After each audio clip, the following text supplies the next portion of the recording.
After that, I worked for this thing here called SITS. It was a military, it's basically the military network that handles all the unclassified information. I did network design and installations all over the US. From there, ended up going to work for our family business. This is New Therm International. We build reactor protection systems. So backup power, backup cooling. I joke that we keep the magic smoke in the reactors when things go wrong. But in that business, I started to kind of put together the puzzle, had IT background. Now we're doing electrical with New Therm.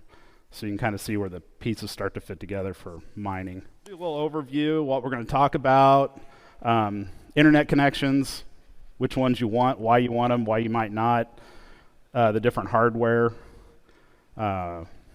management, design, network security, which is a big topic I feel like probably gets left out a lot, and OPSEC, just your operational security. And you guys that were ex-military, you know that term.